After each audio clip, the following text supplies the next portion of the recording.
আপনাকে আমি অনেকবার খোয়াবে দেখেছি। আজব ব্যাপার, হেলেনা সবসময় খোয়াব দেখত।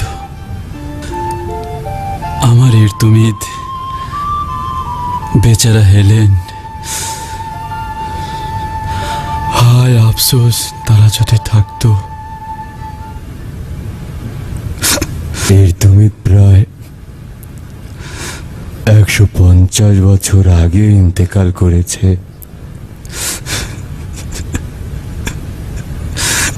আর হেলেন আপনি নিখোঁজের 20 বছর পর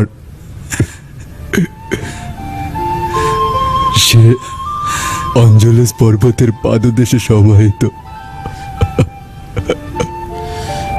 অঞ্জলেস পাহাড়ের পাদদেশে কবরটির পাশে একটি গাছ রয়েছে। ওই গাছটি কয়েক বছর আগে মেরি তার দাদিজানের স্মরণে রোপণ করেছিল। আজব ব্যাপার, তার মানে আমি জেগে ওঠার পরে প্রথম যে জায়গাটি দেখেছি সেটা হেলেনের কবর।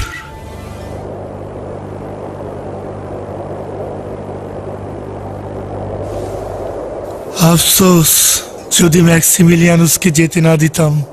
আমি তার জন্য খুবই চিন্তিত রয়েছি। চিন্তা করো না, এখনো বেশি দেরি হয়নি। সে বলেছিল সূর্যাস্তের আগে যদি না ফিরতে পারে তবে রাতে ফিরবে না, সকালে ফিরবে। যদি তাকে গ্রেপ্তার করে তাহলে? সেক্ষেত্রে আমাদের কিছুই করার নেই, খোদা তাআলা তাকে সাহায্য করবেন। ওনার কোনো খবর পাওয়া গেল? বন্ধুরা, ম্যাক্সিমিলিয়ানুস ফিরে আসা মাত্রই আমাদের এই জায়গাটা ত্যাগ করা উচিত। জায়গাটা আমাদের জন্য একদম নিরাপদ নয়। নিঃসন্দেহে ডিওক্লেটিয়ানুস সব জায়গায় খবর দিয়েছে, কোনো জায়গায় আমাদের জন্য নিরাপদ নয়। এসব কথা বাদ দিয়ে আগে বলো, ক্ষুধা কিভাবে নিবারণ করব, আর পারছি না। জনাব, ম্যাক্সিমিলিয়ানুস ফিরে না আসা পর্যন্ত ধৈর্য ধরা ছাড়া আমাদের কোনো উপায়ই নেই। ডিওক্লেটিয়ানুস হেলেনের পূর্বেই মারা যান। একটি ঘুমের মধ্যে কত না ঘটনাই ঘটে গেল। জনাব ম্যাক্সিমিলিয়ানুস হাদেরিয়ানুসের সময়কাল থেকে এখন পর্যন্ত 40 জন সম্রাট শাসন করেছেন। প্রায় 100 বছর পূর্বে সম্রাট কনস্ট্যান্টিনিয়াস হযরত ঈসা মসিহের দিন গ্রহণ করেন, আর এরপর থেকেই খ্রিস্টান বছর গণনা করা হয়।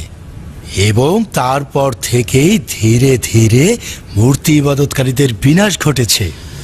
কি জাঁকজমকপূর্ণ আর প্রতাপশালী সম্রাট, তারও পতন হয়ে গেল, একটি ঘুমের মধ্যেই ঘটে গেল।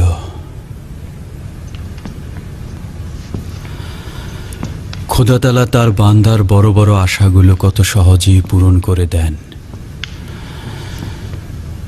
তিনি অসীম ক্ষমতার অধিকারী।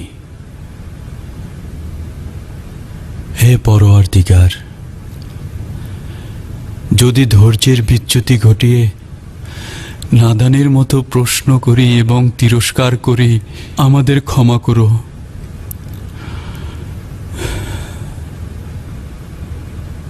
আমার গুহায় ফিরে যাওয়া উচিত। আমার বন্ধুরা সবাই ক্ষুধার্ত এবং আমার অপেক্ষায় রয়েছে। এত সব খবর তাদের পৌঁছানো উচিত। একটু ধৈর্য ধরুন জনাব ম্যাক্সিমিলিয়ানুস। আলে জনাব থিওডোসকে অন্তত এই খবরটা দেই। থিওডোস? হ্যাঁ, ফিলাডেলফিয়ার শাসক এই শহর সম্পর্কে অবগত আছেন। ধারণা করছি আপনাদের জেগে ওঠা সম্পর্কেও তিনি খবর পেয়েছেন। আলে জনাব, আমি অনেক চেষ্টা করেছি তার কথা বিশ্বাস না করতে, কিন্তু পারিনি। সে উপযুক্ত সাক্ষ্য প্রমাণ ও দলিল দেখিয়েছে।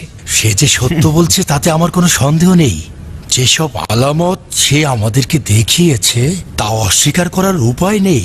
সে দেখতে হুবহু ম্যাক্সিমিলিয়ানুসের মতোই। এইসব কথার মানে কি বার্নাবাস? আমি যদি আপনাকে পূর্বে থেকে না চিনতাম তবে আপনার জ্ঞান নিয়ে সন্দেহ পোষণ করতাম।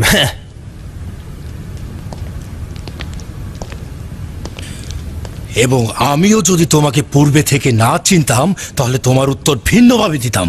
আমাকে দেখে কি তোমার মনে হয় আমি এই বয়সে তোমার সঙ্গে ঠাট্টা তামাশা করছি?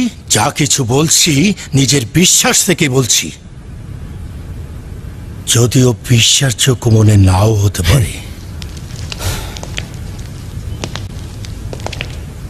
এই নিদর্শন মহান খোদা তাআলার পক্ষ থেকে। যদি এর হাকিকত থেকে থাকে তবে তা অবশ্যই পরওয়ারদিগারের পক্ষ থেকে রহমত স্বরূপ দলিল দ্বারা প্রমাণিত।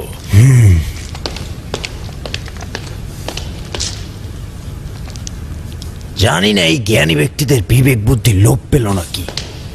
আলী জনাব, আমাদের হারকিউলিসের স্বভাব কখনো কি বদলাবে না? ও আর কবে ঠিক হবে? আর তো হবে বলে মনে হচ্ছে না। নিঃসন্দেহে এটি সেই মেজাজা যা খোদা তাআলার পক্ষ থেকে মৃত ব্যক্তিকে জিন্দা করার উদাহরণ হিসেবে খুঁজেছিলাম। জিন্দা করার নিদর্শন ও দেহের মধ্যে রুহু ফিরিয়ে দেবার জ্বলন্ত প্রমাণ। আর